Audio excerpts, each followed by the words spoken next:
It was 11:47 p.m. on a Tuesday. I was half asleep, scrolling through my phone, when a notification popped up. A voicemail from my mother. That wasn't strange. She often called late. But what was strange was the length of the message. 4 minutes. My mother never left voicemails longer than 30 seconds. Ever. I hesitated. Something felt off, but I pressed play. At first, there was only silence, then breathing, then her voice, but not the voice I knew. It was trembling. Broken. Sweetheart, I don't have much time. I need you to listen carefully. The man you call Dad, he's not your father, your real father. He's been looking for you, and he's dangerous. Don't trust anyone. Don't go to the police. And whatever you do, don't open the blue envelope. The message ended. I called her back immediately. No answer. I called again. And again. Nothing. I sat up in bed, heart pounding. Blue envelope. What blue envelope? I'd never seen any blue envelope in my life. And the way she said, "Don't trust anyone." It sounded like she was running from something. Or someone. I tried to convince myself it was a mistake. Maybe she'd been drinking. Maybe it was a prank. But deep down, I knew. Something was very, very wrong. I packed a bag and drove to her house that same night. Her house was dark when I arrived. No lights, no car in the driveway. I used my key to open the front door. The smell hit me first, not the usual smell of her lavender candles. Something metallic, like blood. I flicked on the hallway light. Everything seemed normal. Shoes by the door, mail on the table. But the kitchen was different. A chair was overturned. A glass of water had spilled across the floor. And there, on the counter, was a blue envelope. I stood there staring at it. My hands were shaking. I picked it up. It wasn't sealed. Inside was a single photograph and a note.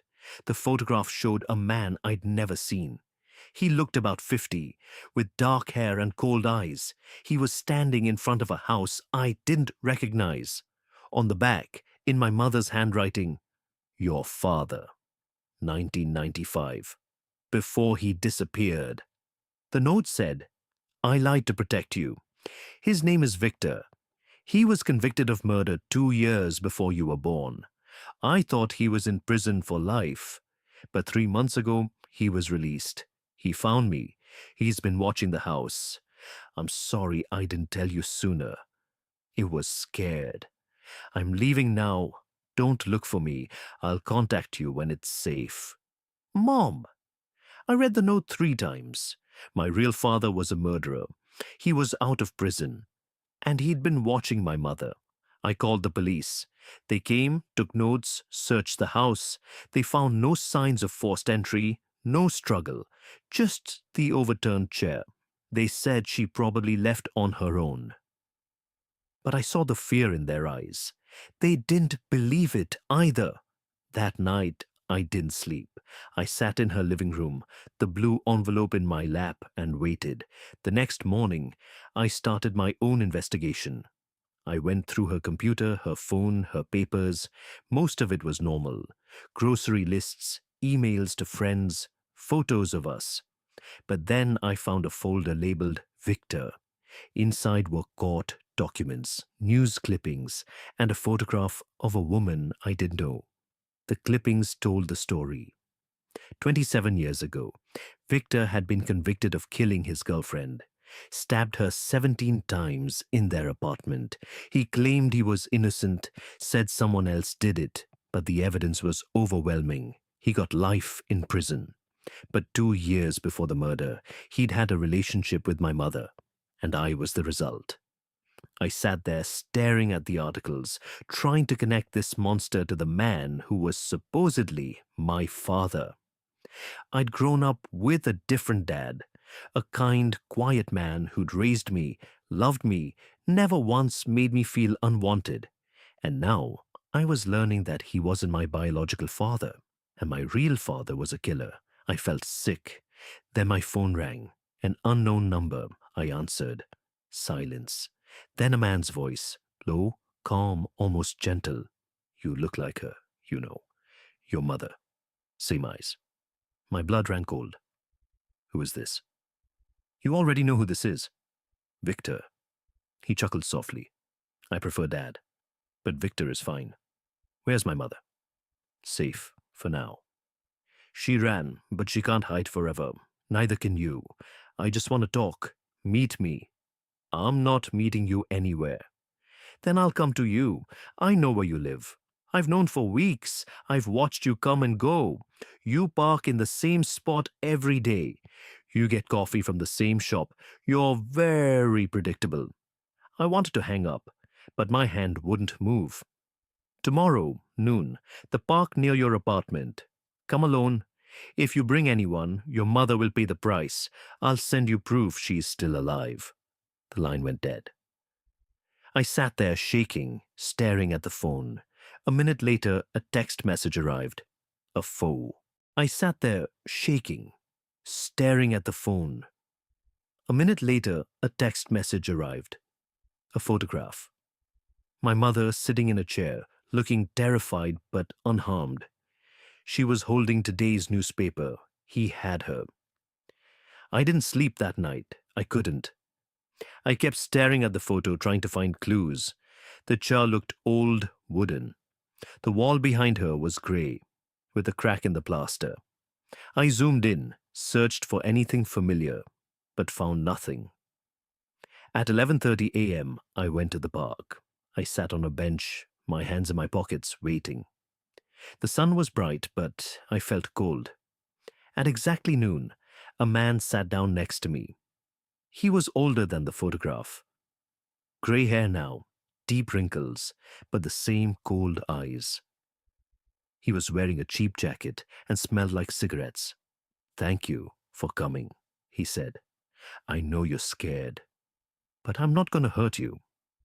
Where's my mother? Somewhere safe. I'll take you to her after we talk. Why should I believe you?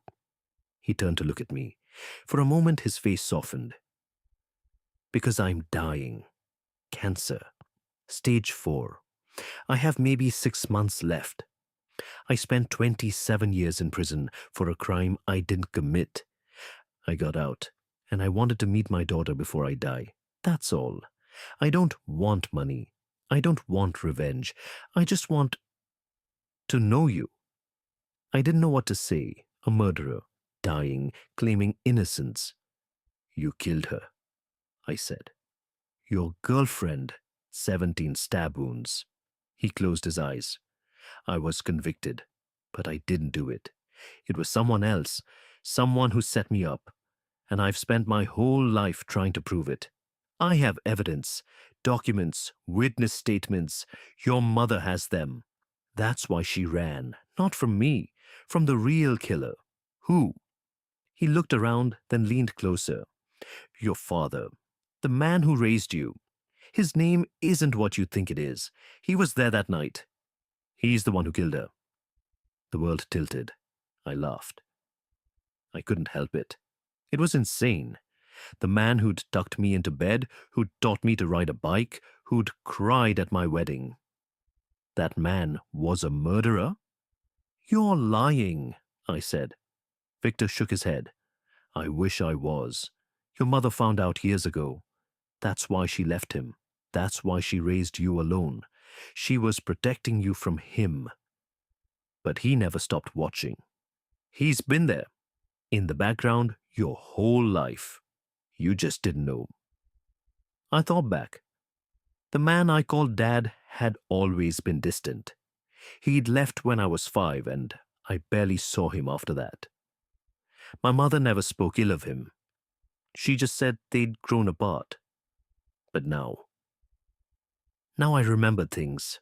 The way she'd lock the doors at night. The way she'd jump at sudden noises. The way she'd never let me stay with him alone. I don't believe you, I whispered. Victor reached into his jacket. I flinched. But he pulled out a folded envelope. Read this. It's a confession. He wrote it years ago, before your mother left him. He gave it to her as a warning. Told her if she ever tried to leave, he'd kill her too. I opened it. The handwriting was familiar. My father's handwriting. It described the murder in sickening detail, the argument, the knife, the 17 wounds. And then it said, I did it, and I'd do it again. I felt like throwing up. Where is he now? I asked. He knows you're here. He followed you. Look behind you. I turned. Across the park, standing under a tree, was the man I'd called Dad for 30 years. He was watching us, and he was smiling. I don't remember standing up. I don't remember walking. But suddenly, I was in front of him. He looked older than I remembered, but his eyes were the same. Calm, warm, familiar. Hello, sweetheart, he said. Is it true? My voice broke. He didn't answer for a long time. Then he nodded. Yes. But I'm not that man anymore. I've changed. I've spent decades trying to be better. You killed someone. I was young. I was angry. I made a terrible mistake. But I've paid for it every day. I lost you. I lost your mother. I've been alone. Doesn't that count for something? I looked into his eyes. And for a moment, I saw the man who'd taught me to ride a bike, the man who'd cried at my wedding. But I also saw the man who'd stabbed a woman 17 times. I don't know what to do, I whispered. He stepped closer. You don't have to do anything. I'm not here to hurt you. I just wanted to see you one last time. I'm sick too. Not cancer like Victor, but my heart. It's failing. I don't have long. I turned back to look at Victor. He was still sitting on the bench, watching. Two men, both claiming to be dying, both claiming to be my father, both with blood on their hands. I walked away. I didn't go to Victor. I didn't go to the other man. I just walked to my car, got in, and drove. I found my mother 3 days later. She was hiding in a cabin in the mountains. When I told her what happened, she broke down. She confessed everything.